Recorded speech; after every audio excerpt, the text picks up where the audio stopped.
On your Mac computer, go to System Information. On the left pane, click USB. Find A10, USB to serial bridge. See the detailed information on the right-hand side on the bottom and ensure the converter is detected. Go to System Setting. You will find out the Mac computer we used is Mac Mini M2, version 15.0.2 Sequoia this time. Now please go to the Apple App Store, type Prolific as the keyword and search the appropriate driver for this converter. Click the listing as Prolific PL2303 serial on the left, click the download icon, wait till the download is finished and install it. Click Open and then go to Open System Settings when UC driver window appears. Turn on the driver extensions for PL2303 serial.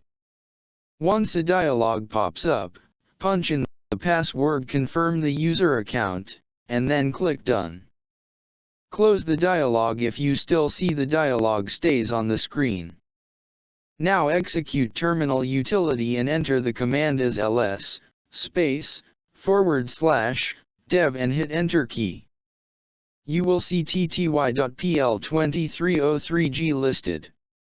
You may need to scroll up and down to find it as we demonstrated and highlighted on the video. The file name may vary on different models of converter or operating system version. Thank you very much for watching. If you like our channel, please subscribe.